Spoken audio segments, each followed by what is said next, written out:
Oh my God, how do I get this down here?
Hello?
Hey, Kim.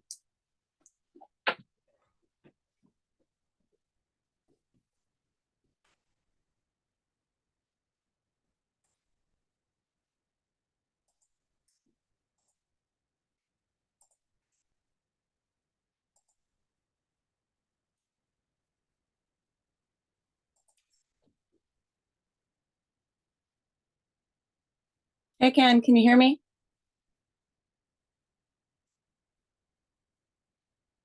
Can you hear me now? Yes, I can. Can you hear me? Yes. Okay, great. See, I should have figured out how to solve this problem, I think. Hi, Anna. Hi, you're Erin, correct? Yes. Okay. And we'll give people a few more minutes to join. We also have Ken Panza, who is not an official member, but is like the liaison to the supervisor. He's involved with Climate Smart. He's involved with everything. Excellent. So we'll just give everyone a minute. I think we have two more people, Bob and Stacy, coming tonight. Okay, sounds good.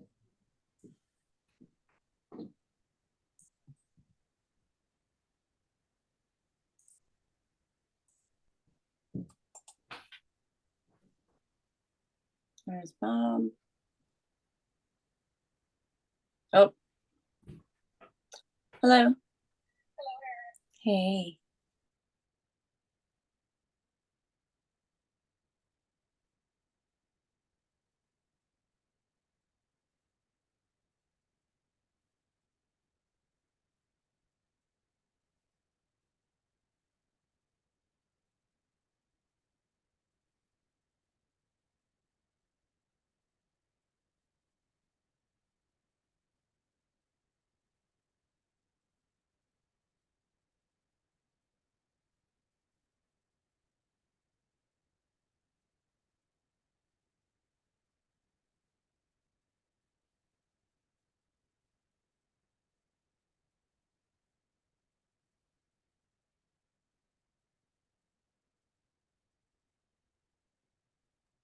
Hey guys, that was Stacy. She's just having some internet connection issues.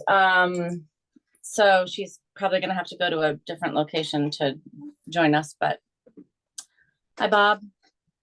Hey, Aaron. We'll give like 2 more minutes for in case, oh, here's someone from the public. Or maybe it's Stacy.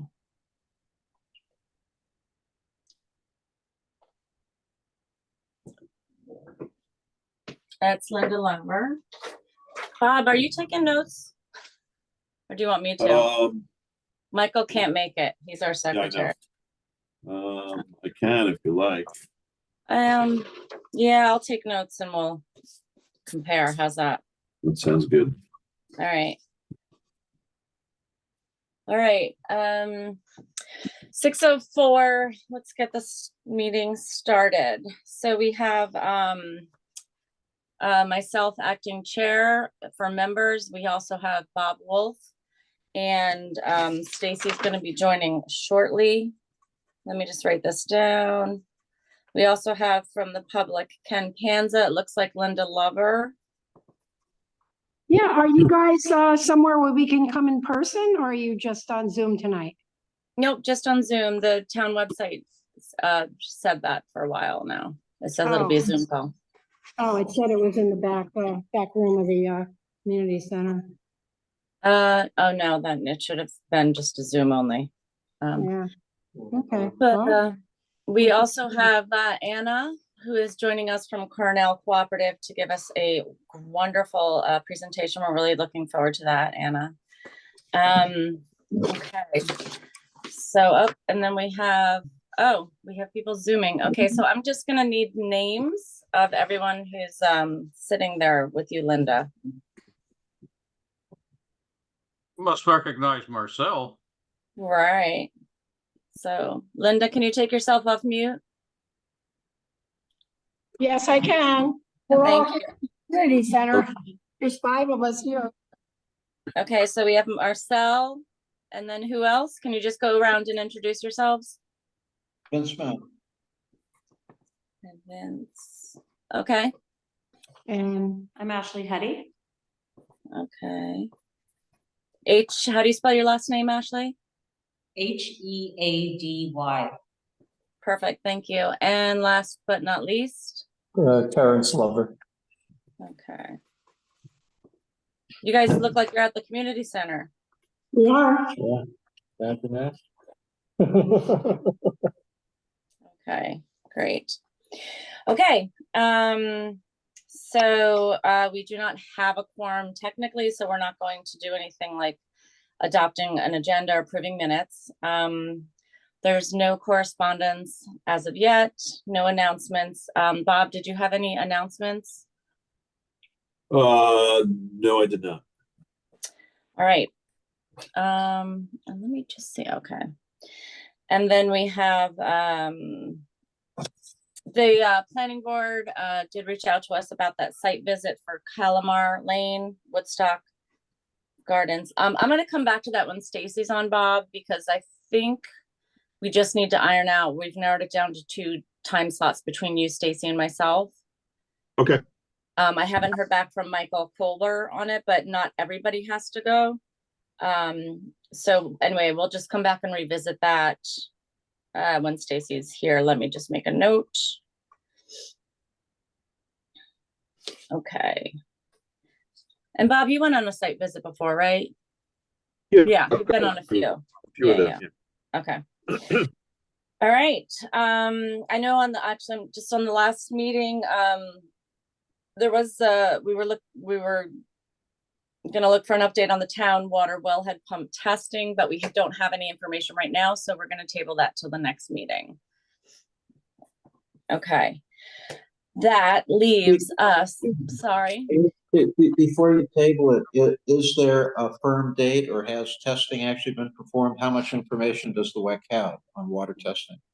So right now we don't have any info just because it hasn't been communicated to us and we haven't reached out for it. That's all. Well, actually, so I can confirm via Larry Allen that the sample has been collected. And he said probably about 4 weeks for the results. Okay, Oh, great. So, okay. so the WEC is not engaged with looking at the appearance of PFAS in the town water? No, that's not the case. We simply don't have info right now. So we're just not gonna, we're not gonna Well, it talk sounds about. like the info was just a matter of asking for it. Well, Well, there's, I think at the last meeting, the supervisor told me that they were gonna collect the sample, which it sounds like they did. And it would be, 4 or 5 weeks by the time the results came back. So that's, Yeah, because one of the strong recommendations from the state health department when there's an appearance of a contaminant like PFAS is that source review begin immediately. So if we're concerned about the problem, someone like the WEC or a hydrogeo consultant should be giving us a plan of action for sampling upstream toward where we think the source may be. well, the correct me if I'm wrong, Vince, but the news, what you're referring to, was that for surface waters or groundwater? Groundwater. And it was a recommendation, correct? Recommendation, yeah, recommendation. I mean, we're all going to be grappling with where the stuff is coming from. So the sooner that process begins, the better everybody will be. A lot of people are starting to be concerned about their own wells, of course. Sure. So in order to give people good information, there has to be a little more investigation, right? Well, WEC, asked the supervisor to what extent he wants us involved. Yeah, And as soon as we get as soon as we get the results in from the latest rounds, we'll start to see some action. right. Yeah. Yeah, that's true. That's going to be very important to all of us, I think. Sure. Thanks. duly noted. Thank you. Mhm. Marcel, did you have an actual date that the test was taken? He just said 4 weeks or so. No, the actual date. No, I don't have an actual date. But Okay. it said that the tests had been taken and submitted for testing. Okay, great. Samples taken, submitted for testing. Okay. So yeah, again, we're tabling it not because we're not involved. We're just tabling it because we have no info at this time. Is there anything else, Bob, anything else you wanted to comment on that? No, I mean, Okay. and everybody else, I'm pretty curious about these results. So we'll see. Okay. And I'll just take a moment to say, the WEC does have some open seats. So I know some of you have been coming regularly to the meeting. So you seem passionately, passionate about our town and the environment. So you can always think about joining. And on that note, Anna from Cornell Cooperative Extension is going to explain this project I've been talking about for a while. It's a disaster preparedness. It's kind of changed names a few times. Anna, you can kind of speak to that more. It's a climate change and education project.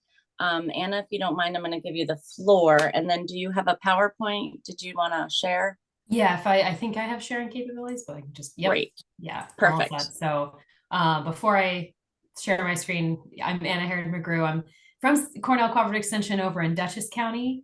But I don't know if you worked with Jillian Matthews. She was wonderful, but unfortunately took a new position working with the Rondout Never Snake watershed.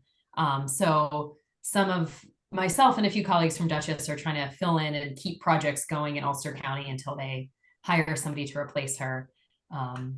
So that's why I'm here, and it could be a different person in future meetings, but hopefully we'll be able to keep the project rolling and get it off the ground.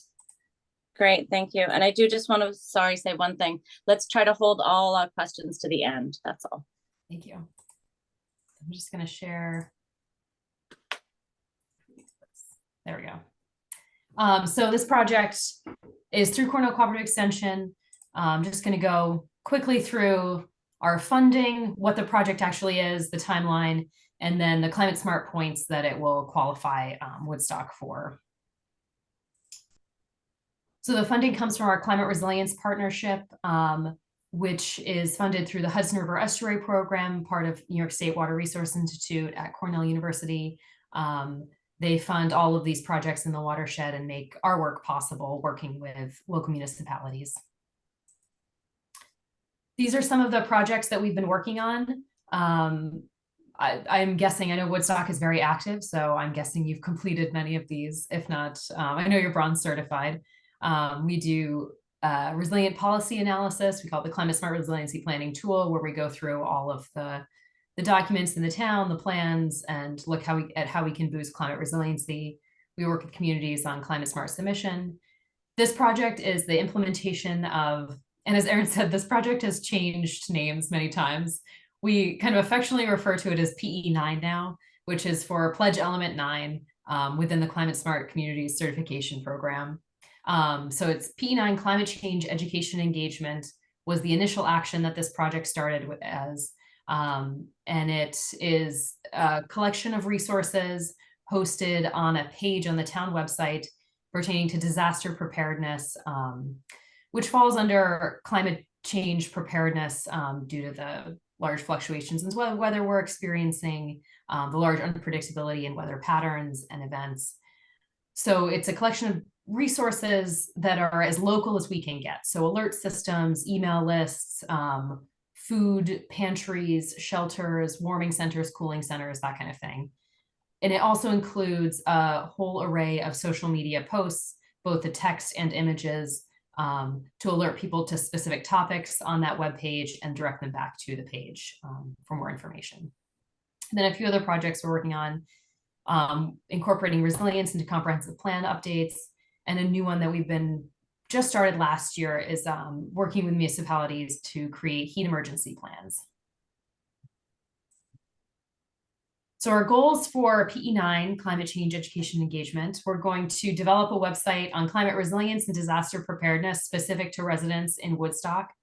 We'll develop a series of social media posts on climate resilience and preparedness, directing community members back to that website. And we'll also be developing most likely a rack card or a handout, whatever is most preferable for the town. And that can be on general disaster preparedness, which some communities have selected, and I'll show you an image of one in a little bit. Or if there's a major issue that Woodstock residents face on a regular basis, we can focus in on that issue. An example, Kingston did this project last year or the year before, and flooding is a major issue in Kingston. So they really wanted to focus on flooding preparedness and a map of evacuation routes if the waterfront was to be flooded. So I did just want to show a few examples of the websites. We're in our, I think, third year now of conducting this project. We've learned a lot along the way, so we're slowly getting better. So these are some of the communities that have completed this project. I think one of the best ones, I just put the banner up top on this slide. The town of Esopus did a really fantastic job displaying the information. One thing we'll have to work on as we move forward on this project is we're going to provide a whole list of resources, a whole lot of information to put up on this webpage. And I'm sure Erin and I will talk more about, there has to be somebody responsible for maintaining that page on the town website. So sometimes how it looks comes down to whether or not there's a full-time person working on that page and how much time they have to dedicate to it. The most important thing, I think, is that this information gets up there. We can take a look. And is everybody seeing the web page? Is that coming up on your screen? Okay, just double checking. You never know with Zoom. So this is the town of Esopus page they created. I think this one turned out really well, mainly because they used banners at the top. So this gives you an idea of some of the information we'll be collecting. We'll have kind of a general introduction. And then we'll go into information on how residents can stay informed. So what community notifications they can sign up for, stream gauge monitoring, road closures, things like that. And if we go into community notification, we've done our best to identify all the different levels of notification residents can sign up for if they have an interest. Local radio announcements, county, state alerts, other disaster preparedness networks that they can get involved in. Our other major piece is accessing resources. So this is emergency shelters, warming and cooling centers, where they can go to charge their electric car, what to do with pets and livestock, post-emergency resources, things like that. And then we also have a section on how to get prepared. So making a plan, building a kit, having those things ready to go. If they want to get more involved and volunteer with organizations, we try to host all of that information along with county citizen preparedness training. And we've also been adding in more and more general information about climate change. And this kind of varies town to town. So this is also a place where we can add in more information specific to Woodstock. If you have any bodies of water that have experienced harmful algal blooms, that's something that some municipalities have been adding in. Information on invasive species and how to combat those. So those are all pieces there.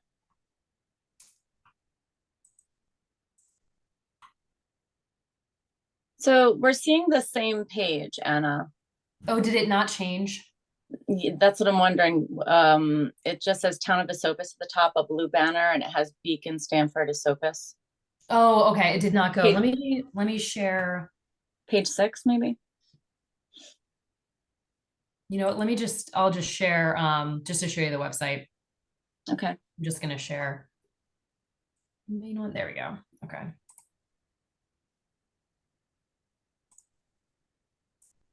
Okay, so this is the actual Town of Esopus website. Thanks for letting me know. Sure. You can get deep into these presentations and people are stuck on the same slide. So this is the actual, so you can see the actual website hopefully now, right? Where it says county, state.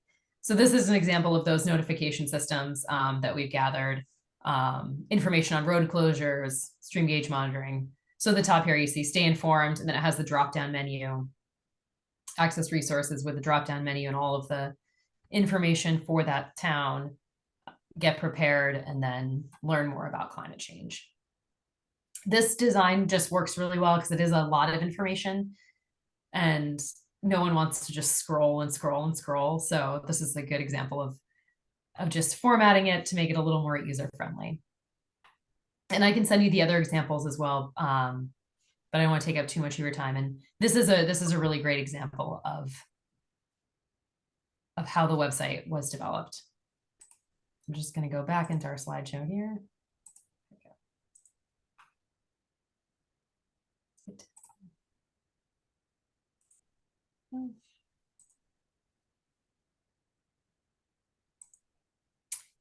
So along with that website content that we'll develop and work with whoever your web manager is to get up on the town webpage, we're also creating, I think it's anywhere from 12 to 15 social media posts, depending on the topics that are relevant to Woodstock. So we just create relatively simple images. And then we will also, sorry, I apologize, it's a little small. We'll create this social media planning document specific to, this one was for Town of Clinton. We'll create one for Woodstock, and it will have text specific to the image it's associated with. Some of them are like emergency preparedness bingo, or quizzes of what to do in a hurricane or a tornado. So that text is already written out, so it's easy to copy and paste. And it will have the website listed there to direct people on where they can find more information on disaster preparedness. And then within this document, we'll size images for Facebook and Instagram. If you use both, we can just do it for Facebook if that's the main social media outlet. And then we'll also provide target dates. You can really post these whenever you want. The goal is just to kind of create a series and get residents aware of the resources that they can utilize. But, it'll have during hurricane season, that's a good time to post the hurricane one. During wildfire season, you can post something about wildfires, just suggested timelines if you're looking at when to post certain things. And then the other piece is our printed content. We've mostly been doing rack cards. They're easy to hand out at events. They're pretty simple to design and print. This one was just a draft for Clinton. So we put a QR code here that takes people back to the webpage and the website address down below. So this is just a basic example about disaster preparedness and recovery. Like I said, we've also done one specific to flooding for Kingston, so it doesn't have to be general. It can be very specific if there's a topic that Woodstock residents would benefit from learning more about. And then this does, I know you're already certified for bronze, so this isn't as important for you, but just to keep in the back of your mind, by creating a climate change education and engagement strategy, it's you are eligible for 4 to 8 points depending on the level of adaptation mitigation involved in that strategy. We have also assisted communities in getting points for public events through this program. I know Jillian, I'm forgetting which town she worked with to do this last year, but they actually hosted a whole program announcing this new website in one of the municipalities and combined it with citizen preparedness training, which the county is very happy to do because it gets more people involved and trained. So that's a climate-related public event for 3 points. Social media is another 3 points, and then hosting that climate information helps it apply to the local climate action website. Okay. So I just wanted to briefly go over the timeline for this project. This is our kind of introduction in spring, late spring, but we're still in spring. And then over the summer is when we'll be doing the bulk of this work of identifying that priority information, the key stakeholders that will want to contribute to this information, developing that website content, and then by fall, the end of the year, we'll hopefully have that website up, our webpage up on the town website, and social media posts ready to go, most likely to begin posting early next year and then throughout the year as the topics become relevant. And so I'm happy to take any questions now. Hopefully that was clear and what you expected from the project as well. Yes, thank you. Okay, thanks. Let me. I can just put my information up. Perfect. I actually did want to start just by saying, so we got a buy-in on this project from Bill McKenna, the supervisor, and he, the big sore spot with this town. They're actually looking at updating the website, and we're going to incorporate this because it made sense, because there's going to be some pages dedicated through this project. So I know there might be some thoughts, well, this isn't going to work because we have a horrible website, but actually it's going to get better. They're looking at other options now, and they're aware of this, and we're going to roll it out together. And that was it. And can I can't see, wait, let me do this. I can stop sharing too if that's. Yeah, just so I can see if somebody has any questions out there. Let me just. That was a great presentation, by the way. Thanks, appreciate it. All right, there we go.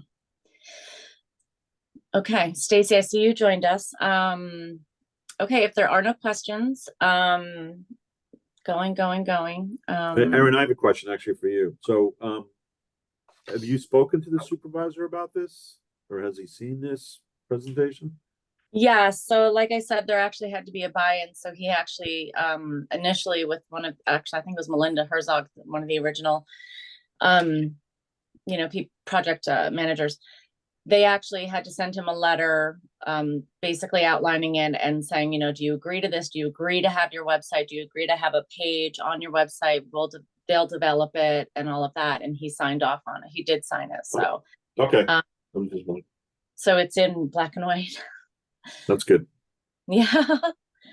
And we still are interested in the points, Anna, because they're dropping off like flies and expiring. So as it goes, right? You get to bronze and then you think you can take a deep breath, and then that year passes and you lose a whole bunch. Yeah. Yeah. So were there any other questions?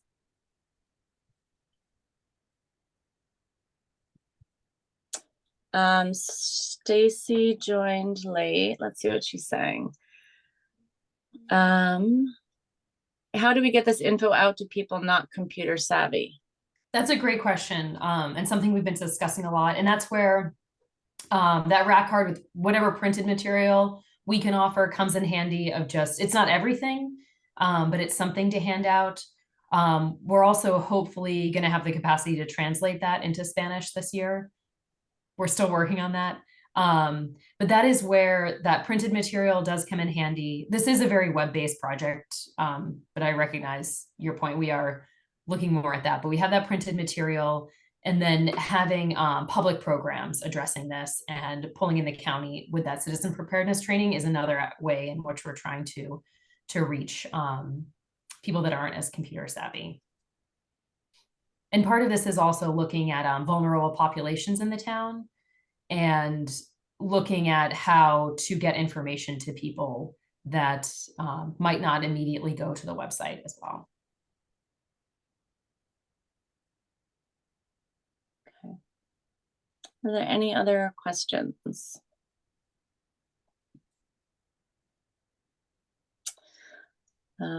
Actually, I think I have a question. I know we have a significant older population, and I believe there is currently a program. I don't know if it's town-based or volunteers. I think it's town-based, where in situations where like power outages and whatnot, I believe there's like a phone chain where they have certain people that call them because they have a landlines. There's some people that's all they have. Is that something that you guys could leverage, or? Yeah, I mean, that's something that we would, I mean, I know they wouldn't be using the website, but I think it is helpful we post that information, and then sometimes it does come down for disaster preparedness to neighbor contact. So I think by putting it on the website, we can just continue to get that information out there and hopefully get people to sign up for that phone tree. Okay.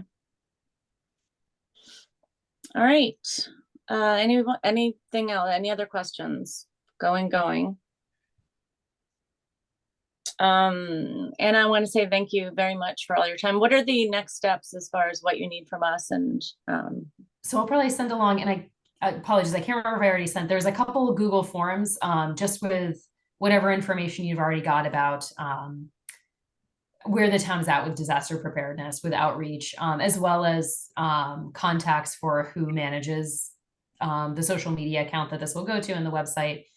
So I'll send those forms to you, and then we can, once we have that information answered, we can go from there. Okay, great. And I'll just put this out there. I like Bob and, Stacy, and I don't know, we haven't thought, we know we do have to have a person who's dedicated to managing these web pages, but we haven't, I haven't said anything. Bill, from what I understand, is leaving it up to us. But I don't know if that's something you guys want to think about, the best way to approach it. I think what Anna said earlier, having an actual full-time employee would be ideal. But I don't know how that works. So, all right. Anna, thank you very much. I appreciate it. We'll be in touch. And you have everyone's email, because so that way when you send stuff, you can feel free to copy everyone. Yeah, you want me to send that to everybody or just to you? Yeah, please. I'll send it to Send it to everyone. everybody. Okay. Thank you. Yeah. Thank you. Okay, thanks so much, and I look forward to seeing you guys again soon. Thank you. Thank you. Looking forward to it. Okay, Stacy, since you're on, we are going to, and I know that you're going to chat. Did we lose Linda Lover in the group?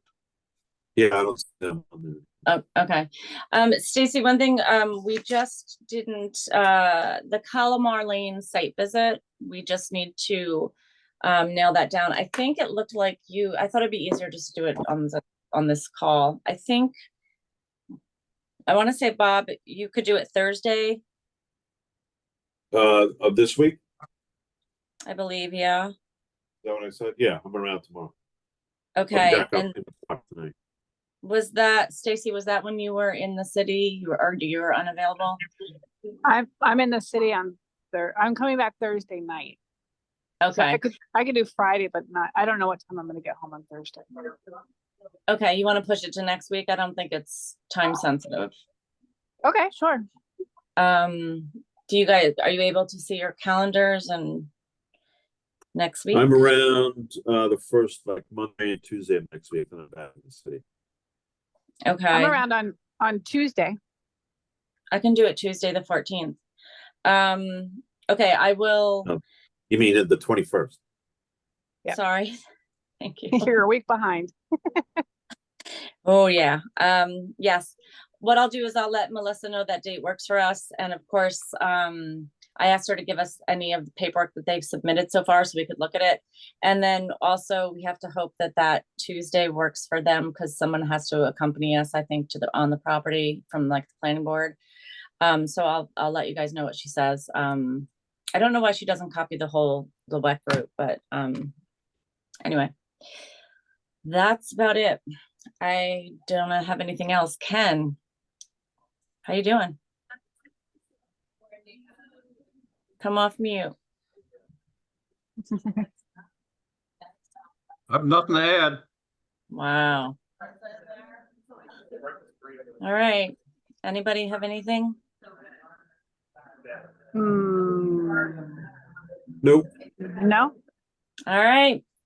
not Good yet. meeting. Good meeting. All right, guys.